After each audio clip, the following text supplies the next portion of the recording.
Cities are identifiable to the rest of the world by their landmarks. Sydney is such a city and has such a landmark.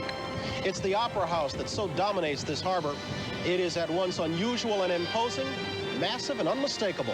The memorable signature of Sydney, Australia today, Thursday, February the 5th, 1987. From NBC News, this is Today from Sydney, Australia, with Bryant Gumbel and Jane Pauley. And good morning. Welcome to Today on a Thursday morning. Welcome to Sydney, Australia, day 4 of our Australian adventure. Now, that trip from Melbourne wasn't that bad, was it?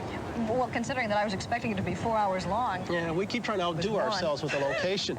Today, we're on McMahon's Point, overlooking the harbor of Sydney. And in addition to the Opera House as a backdrop, we've got the Harbour Bridge, quite an imposing structure in its own right. It is one of the world's largest single-span bridges. It'll cost you 20 cents Australian to travel it southbound. You can go northward for free. And if you're wondering what 20 cents will get you an American, it's somewhere about 16. And over there beneath the bridge is an area called the Rocks. That is the oldest settlement on this continent, established some 199 years ago. It was a British penal colony back then, kind of a dumping ground for those the British didn't want. As the ads would say, baby, look at you now. We're going to talk about those roots in just a little bit on Close Up. Flash forward a couple hundred years, and we'll be talking with Australia's Prime Minister, Bob Hawke. We'll explore Australia's incredible menagerie of animals and talk to some people who are worried about the koalas. I guess more people here, though, are worried about nuclear war, and specifically a CIA monitoring station here in the outback. And we'll look at Australia's booming film industry, and we'll try some Aussie food. At least, we'll try. You got a taste for witchetty grubs? We'll try. And as you will be hearing and seeing from time to time, there are trains going by on the bridge. There are harbors and ferries crisscrossing this harbor as Sydney-siders hurry home to eat dinner and catch their local news. We can get caught up in the news back. And the first fleet landed just across the harbor here, carrying not pilgrims, but convicts, the spillage from England's infamous prisons. That was always a bit of an embarrassment to Australians, but now, looking forward to their bicentennial next year, there's a lot of excitement about those first fleeters and speculation over what kind of people they really were. Most people try to point out that it was only a very minor crime, and therefore they were very harshly treated. She'd stolen bacon and raisins and flour and 2 rolls of worsted. And it was probably the Christmas dinner because it was December the 24th, 1782. Nathaniel Lucas was convicted of stealing aprons, towels and handkerchiefs from his next-door neighbour. He said he wasn't guilty, but he was convicted at the Old Bailey and found guilty. He was transported for 7 years to Australia. But from my point of view, they were criminals doing things they weren't supposed to do.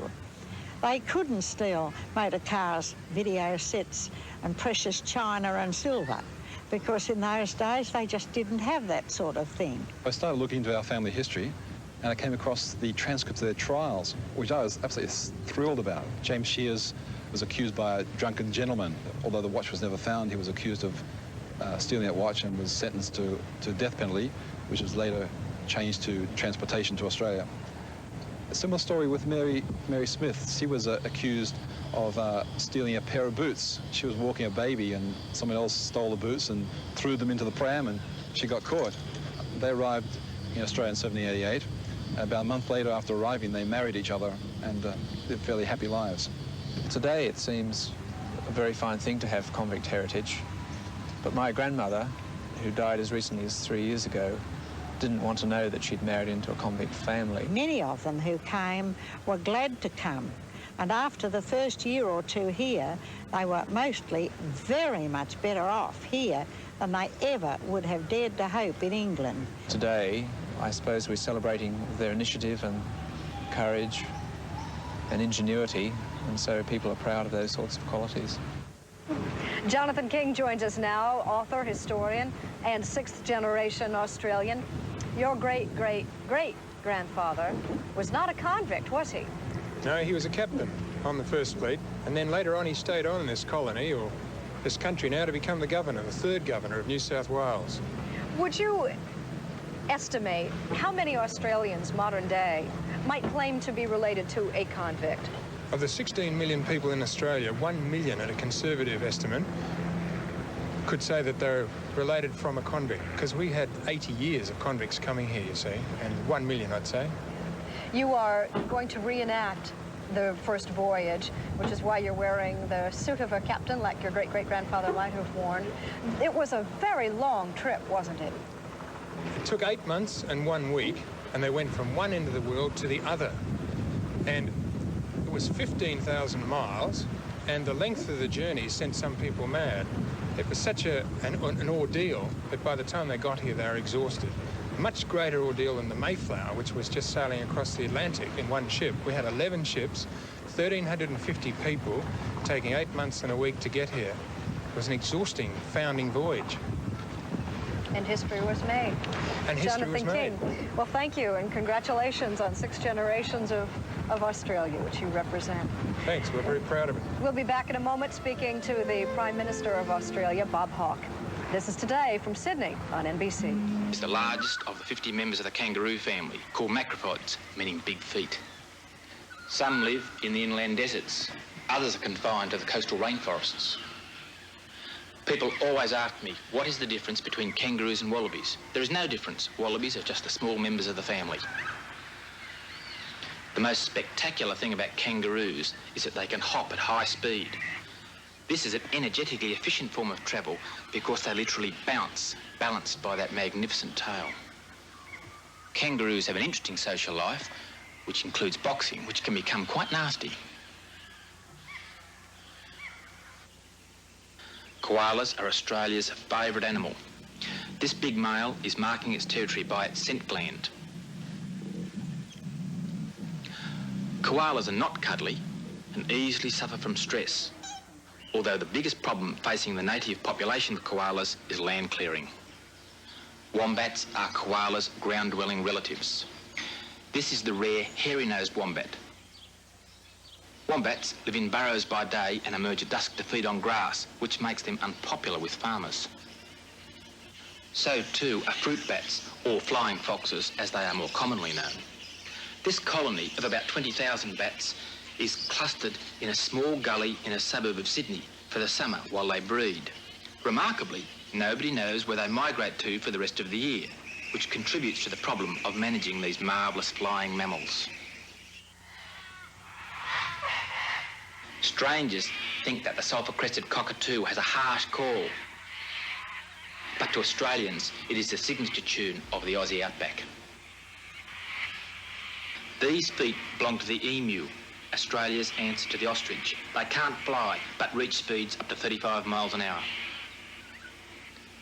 The kookaburra is the bird that has lent its name to Australia's yacht defending the America's Cup. Early colonists called it the laughing jackass. The lyrebird, famed for its display, can mimic the kookaburra and 400 other sounds. The platypus is a small, otter-like animal which forages with its soft, highly sensitive duckbill. It is one of 2 egg-laying mammals, both of which are confined to the Australian region. The other is the echidna, which is also known as a spiny anteater. It has a soft, sensitive nose and a long, sticky tongue. Also prominent among Australia's wildlife is the giant goanna, the blue-tongued lizard, the Tasmanian devil, the jabiru, and the dingo.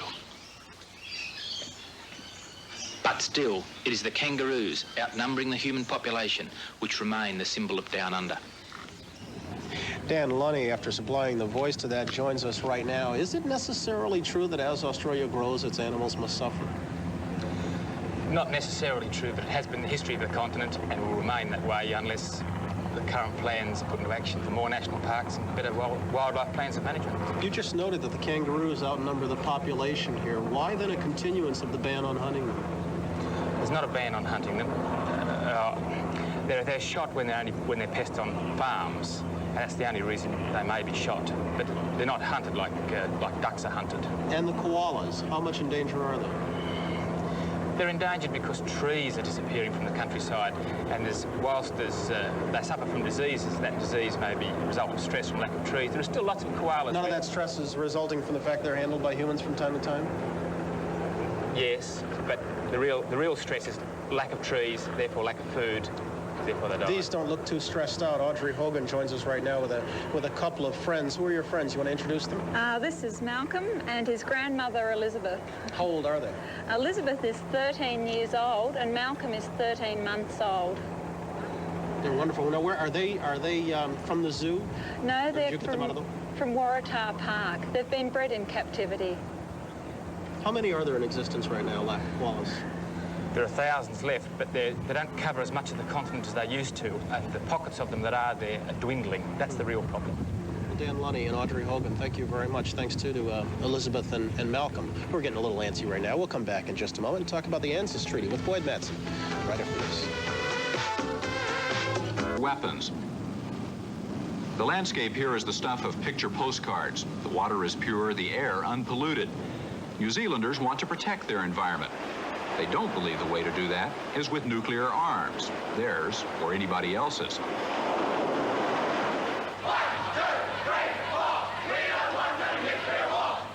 This conviction led to protests against United States ships coming here. Eventually, it led to the Prime Minister, David Lunney, officially telling the United States to keep their military vessels out of New Zealand ports if they were carrying nuclear weapons. The people of New Zealand believe they have something special here, something that doesn't exist elsewhere, that they need to protect by preventing the presence of nuclear weapons.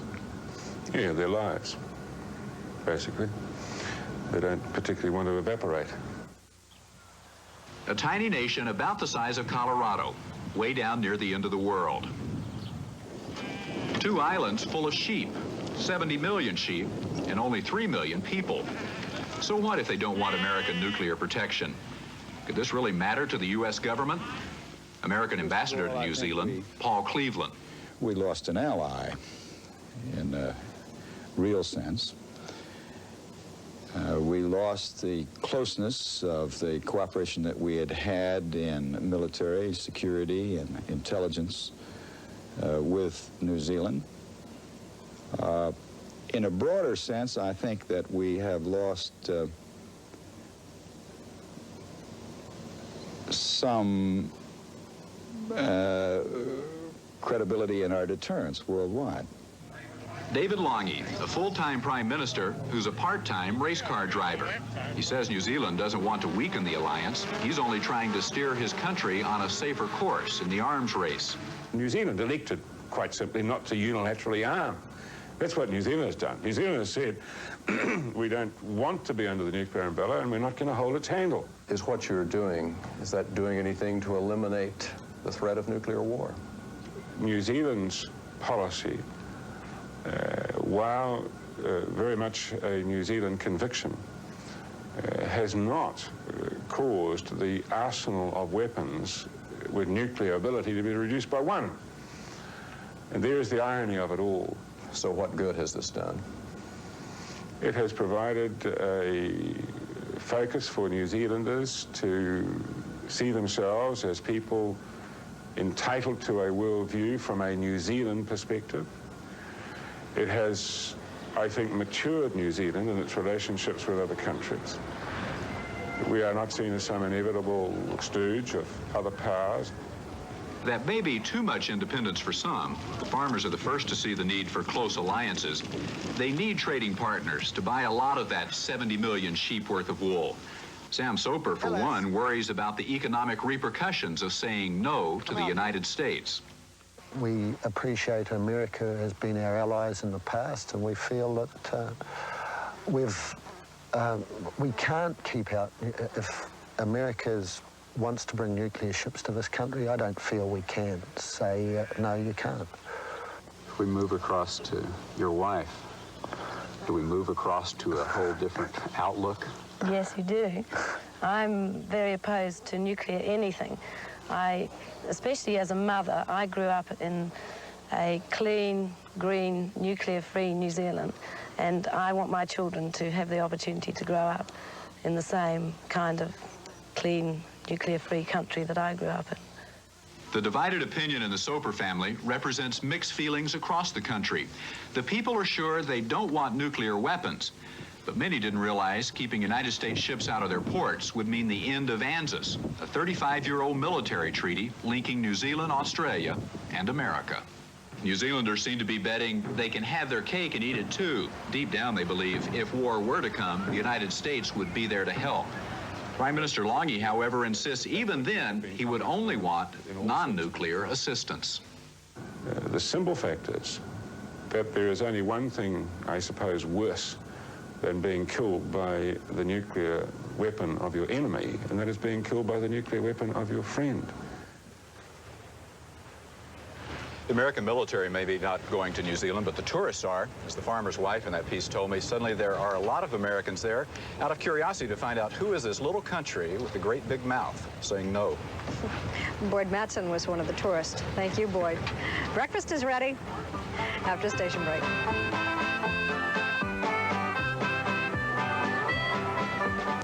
I don't want to. They're nocturnal. They don't like being out in the light so much.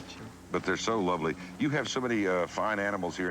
What a spot this is for them. It's almost like a natural habitat, isn't it? Sure. How many acres in the zoo? 7, 10. I'm not sure. It's whatever, actually, right? About 10. Do these fly? Did somebody tell me that these actually fly? Actually glide. They're called sugar gliders. Look, and you can see you hold out their little? They hang down. They can vol plane for 50 meters between tree to tree. So. I know what look at. He likes me. I think I finally found a friend. They actually have a little look of a bat. Would that insult them to say that, you think? Well, I don't think they look like a bat at all. They look more like a possum to me. Obviously offended you. Actually, you look like a bat. They look like... No. That's more like it. Would you hold on to my friend here for just a minute? Ron Williamson, who joins us this morning. You don't sing honky-tonks and truck driving, do you?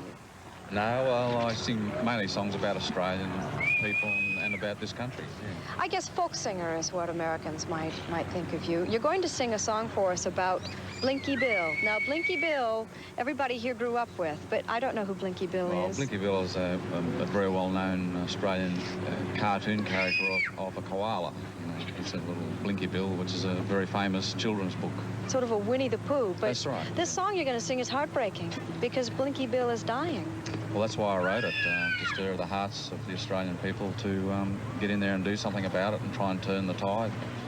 Real estate and the rural industry has moved against the koalas a bit, and we've got to change the direction and start giving the koalas more room to move. In fact, we heard in an earlier spot that the koala were suffering from what they think might be a stress-induced disease. That's right, yes. Stress? Yes, from I think at this stage, real estate especially, and moving in on the last areas that they're in. So what can be done to save them? Well, I think we've just got to stop knocking down eucalyptus trees that they live in, and people have got to be more aware that we can actually live with the koalas. Right. Let's sing a song about Blinky Bill, you and your friends, John. This is my little friends from the Balmain Public School. You ready, kids? Oh, goodbye, Bunyip Blue Gum, goodbye, Blinky Bill, and beautiful little Nutsy. I can't believe it, our koalas are all dying. Can it really be a national disaster, a world catastrophe? Oh, shiny little black nose and fluffy little ears, furry little bundle soaking up the tears. Oh, Snugglepot and Cuddlepie are crying in the rain. And Wombat's gone into his hole and won't come out. You ready? Oh, pass the hat around between your friends. There's no time to contemplate. Maybe if we show some love, maybe it's not too late. 'Cause Blinky Bill is dying, cross him off the list. Knock on doors, ring the bell, save the eucalypts. I don't think I could stand the shame knowing that I could have saved the world from losing something beautiful and good. Oh, pass the hat around between your friends. There's no time to contemplate. Maybe if we show some love, maybe it's not too late. One doctor on the job is hardly enough. One little hospital, wake up Australia. It's our corner of the world, time to pull our weight. What would we tell our children about our little mate? Oh, goodbye Bunyip Blue Gum, goodbye Blinky Bill, and beautiful little Nutsy. I can't believe it, our koalas are all dying. Can it really be a national disaster, a world catastrophe? Oh, pass the hat around between your friends. There's no time to contemplate. In the event of war. Mr. Ian Sinclair still thinks the base is an invaluable service to Australia, and he joins us this morning. He is the leader of Australia's National Party. We thank you for being with us. Thank you, Brian. To show how volatile this situation is, you were to have sat here with Mr. Peter Garrett, a critic of the bases, but you chose not to. Why? Well, one of the problems that we've got in Australia is that there are few areas where politics divide us. But I think the lesson of the last election was that Bob Hawke and Andrew Peacock went on the same stand together to debate a subject, and Andrew Peacock very nearly became Prime Minister because Bob Hawke gave him recognition. I'd hate to see Peter Garrett as Australia's Prime Minister next time. So you think you're giving the issue credibility by talking with him? I think I'm giving Peter Garrett credibility. Does the issue have credibility? I think the issue does. The issue happens to be as important to Australians as it is to Americans. We want peace as much as you do. And there is a price we have to pay. I don't believe it's that of making Australia a prime nuclear target. I think it's a facility which helps to ensure that the Soviet development in nuclear technology and missile launching capability at least is known to the West. Are you not the least bit concerned about infringements on Australia's sovereignty? I mean, because the facility is U.S., CIA, NSA run? Well, hang on, it's not. There are shared facilities. Every man that's there is one man US, one man Australian, and while the number of interpreters is still more American than Australian, the commands and everything that happens there is fully known to the Australian government. You say it's not, but is the computer room not exclusive to U.S. personnel, period? No, it's not. You're sure? I'm quite sure. I've been there. I've been all over the thing. I know that all the records that come from the computer are sent to the United States, but they're also sent to and recorded by Australia. And having been there a fortnight ago, I can assure everybody that that is true. In the past, you have said that the presence of those bases gives your country clout in Washington. What kind of clout?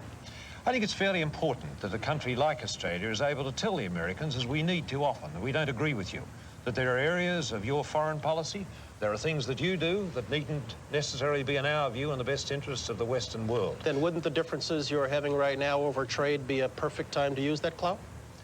Not necessarily. I think as far as trade's concerned, we have to put both trade and defence in different baskets. I think as far as Australia's defence, like all the rest of the Western world, we've got to make sure that what Soviet's doing in Afghanistan, what it's trying to do in Central America, is not done to America and Australia and other free countries. Well, Ian Sinclair, I thank you. We're going to cut this short because we're going to spend the rest of the time talking with your opponent in this. We'll get to that side of it in a moment after a break. This is Today on NBC. Concerns are many. The first one is this. The great threat that we have in the world today, the great threat to our peace and our security is the arms race. The arms race is denying kids all over the world a feed, a roof over their heads. But the arms race won't stop if you close Pine Gap. Well, just let me go on, though.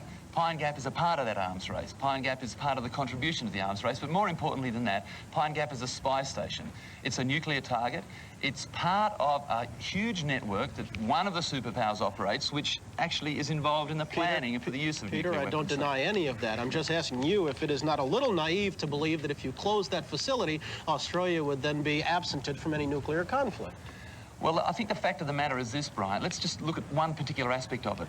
Accident or miscalculation. Mr. Reagan and Mr. Gaddafi having an argument about something which Australians had nothing to do with. A computer error of sorts. Pine Gap is a sensitive spy station. It is a prime nuclear target. There could be an accident of some kind that takes place in the American nuclear system. Suddenly the people of Alice Springs are faced with a mushroom cloud, but there's a more important issue, and that's this. It exists on Australian soil. Australian interests and the interests of one of the superpowers are not necessarily the same. And I think in that respect, the fact that Australian leaders don't know what goes on there, have no understanding of it, is a shame. 10 seconds. Is it realistic to think you can close it? Well, Australians in the future will have to decide whether they're going to contribute to their own securities and their own futures, or whether they're going to do it with somebody else telling them what to do. I think we've got to make that first decision. Peter Garrett, thanks for presenting the Hollywood successes, his tender mercies, and his current crimes of the heart. Here's how Mr. Beresford recalls those heady days. Well, I think the point was that you had a country which was nearly 200 years old, with a very vigorous, sort of exciting background. As a modern society, it's immensely cosmopolitan. And yet the outlet of telling stories, of telling the stories of all these people through the movies, was virtually non-existent until the early 70s. There she is, ladies. Hang and rock. Then when the money became available, all those people who were waiting, it was like a cork being taken out of a bottle. Suddenly they all rushed into the Film Development Corporation with script ideas. They rushed to producers.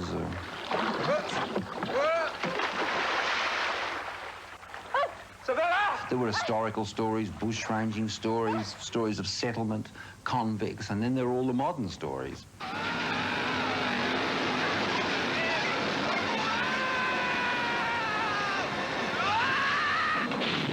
I mean, I remember when it began, Breaker Morant, for example. I mean, this was a story that I had known from childhood. This soldier had been in South Africa, was shot in the Boer War, and it had always fascinated me. And these men here have had to carry them out, however damned reluctantly. When you get something like Crocodile Dundee with Paul Hogan's very broad accent, and it does as well as it has, it breaks down a lot of barriers. Mick Dundee from Australia. People want to see Australian films. They like a character like that. The runaway hit Crocodile Dundee is almost incredibly the first film from director Peter Faiman, whose credits until now have been in television. He's with us now, and so is Gillian Armstrong, whose credits include My Brilliant Career and Mrs. Soulford. Good morning. Welcome to both of you. Thank you. Are Australian films better than U.S. offerings, or is that a popular misconception? Are they better than US offerings? Yes. I think they're different, and I think they're particularly different to American viewers of film. How are they different? I think they're refreshing. They have a different style and a different technique. I think directors here have a different eye, have a different perception of the world. Australia is influenced by not only American movies, but by British movies and by their own environment. I think that American movies very often are very insular because of the lack of overseas influence in the movie market. It was once said that the Australian film industry was started to interpret Australians for Australians. Is that still the task today? I think it was started in a little that way. I mean, this is the rebirth in the 70s. It was through government assistance. I mean, they felt there was a need for Australians to see their own stories. I think that's changed as things naturally change over the last 10 years, and now with the more of commerce being involved in our industry, as in the American industry. They're not always human concerns or the artist's concerns behind the film. As more commerce gets involved, are Australian films going to lose that kind of independence and integrity that made them successful in the first place? Is there a danger? Well, there's been a danger on and off over the years, but I think that there are so many talented people and strong fighters, both with producers and directors, here that we won't. I don't think we will. Here? No, I tend to agree with Gillian on that. I think there are great advantages to be gained from Australian directors and producers recognising that they must be more entrepreneurial in pushing the films in Australia overseas, because it's the only way that the industry can sustain itself here. But I think there are qualities here that will always be in the movies and always be reflected in the movies that are made here. But there's always been a push to try and make our films in an American way, because obviously we'll all make a lot more money. It's commercial. Yeah. But do Australians make junk films? I mean, do they make Rambo 6, Son of Flashdance, things like that? I think we did make a bit of a Son of Flashdance. We haven't done Rambo 6 yet. but there are what we might call not terrific movies, not artistic movies. Sure, I mean, there's a real diversity of films here as there is anywhere in the world. Yeah. Mm-hmm. Are you going to make a sequel to Crocodile Dundee? Not that I was suggesting that all sequels are junk films. Possibly. We certainly haven't decided yet. Paul Hogan is developing the script at the moment, and only if it stands on its own 2 feet will we decide to go ahead with it. But you will make it as opposed to being a sequel, very likely. Peter Faiman, Gillian Armstrong, thank you for the permacourse. I appreciate it. Pleased to meet you. We'll come back in just a moment with Bryan Brown and Rachel Ward. Later, please. They are playing husband and wife in a new movie called The Good Wife, and in real life they are husband and wife, Rachel Ward and Bryan Brown. Good morning. How are you? And Rachel, you are very much expecting. It was any minute now? Could be today. In fact, here it comes. Don't. No, I get scared about all this stuff. This is exciting TV. I don't know if our director, George Paul, knows how to do that, but he'll think of something. A couple of weeks to go yet, I think. This would be your second child. You already have Rosie. You've lived here, Rachel, 3 years, an English woman who I assume didn't mean to fall in love with an Australian man and settle in Australia. But you do live here. What's it like? It's pretty good. I don't have any complaints at all at the moment. It's weather like this every day. It's good. Bryan, tell me about the life you live. Where do you live? What kind of a place? Well, we live on the peninsula, which is about 30 miles north of here. It's a beach area of Sydney. It's very lush. It's I guess it's sort of like, I don't know if it's subtropical, but it's pretty close to that. And, did Rachel need any persuading to come live there? No, I actually lived over the back of here when I met Rachel in a city suburb, and I lived there for a while, and I loved it. But it was I don't know, I guess when I got married, I thought it wasn't necessarily the place to bring a woman straight into, that's never been to Australia before, and I'd always wanted to live by the beach. I think that's the fantasy of an Australian boy, to grow up and live by the beach, which I'd never been able to because I grew up in the suburbs. And so I thought that when I married Rachel, I'd take her to live by the beach, and so we went straight up north. Well, you're a good man. The Good Wife is the name of the movie. Is The Good Wife a good wife? I don't know, you tell her. Is she a good wife? She has a few lapses. I mean, it's not a story about a good wife, that's for sure. With the stranger in town and... The stranger comes to town. It's about a woman who's discontented with her life, who seemingly is a good wife and has all the things, all the requirements that a wife could want, and yet she has this this need inside her which is unrequited. And so she goes about fulfilling this need that she has inside. Yes, she does. And won't Aussie men be threatened by this? Oh, I don't know. I don't know. No, it's a story. I don't know. I mean, I mean, the movie does provoke certain ideas and themes, and in the attempting to answer them is what makes it an interesting movie. This is a woman who does pursue another man, and I would think that's pretty threatening. But how the man goes about accepting it is very interesting. Well, what else is interesting is the man you go after is not Bryan Brown, who plays your husband in the movie. What do you say we look at a clip from Sam Neill? But that makes a lot more sense. Yeah, I can understand that.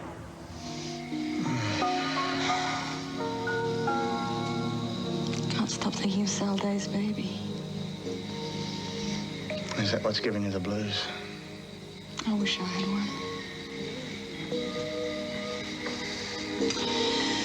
one. I wonder if it makes any difference, really. What are you talking about? Oh, son, sometimes it seems as if nothing exciting will ever happen to me. Bryan Brown, you helped perpetuate the mystique of the Aussie man. Is it just the movies, or is there anything to it?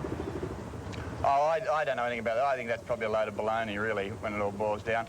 You know, I happen to be an Australian male that got into acting, and when you're I'm in films, and when you're up there, you present an image and people make their decisions about it.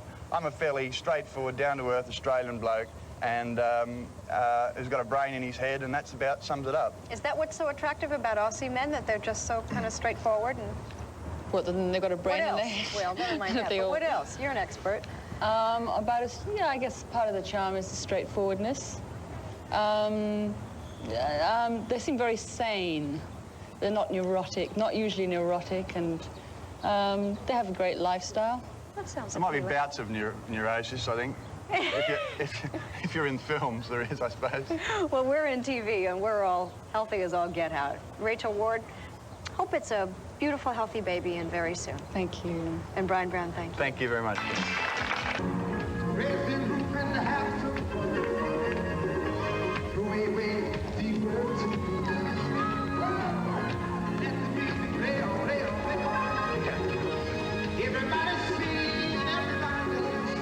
Did you encourage their participation up on the stage when they came? Always. I mean, in other words, what I get to do is I'm basically the head cheerleader. You know, I'm the ringmaster. I just kind of start the thing up. And then after that, I take the personality of the crowd every night, because every crowd has a different personality, every audience. Now so you don't make the shows, you know, standardized every night. Now, there's another thing that I hear has been going on here in Sydney that I want to talk to you about. I hear you and Elton John are getting pretty tight. We hooked up, man. It was really great. We've probably been passing for the last 5 to 7 years and never really had the opportunity to sit and just talk. And he was down here recuperating, and of course I was. He had some throat surgery. Throat surgery, and totally recovered from it. He's fine? He's fine. Believe me, he was great backstage. Really? But again, he's taking it slow. Yeah. And we just had time to talk. He's in a relaxed mood, not really going anywhere. And I'm here for a week and a half in Sydney. We just hung out we were on the bay the other day, man. Oh, it was great. So, I mean, from this association, is any work going to come? Well, I'm hoping so. We actually talked about it, but just lightly, you know. You know, in this business, you don't really make it mandatory. If it feels good, you do it.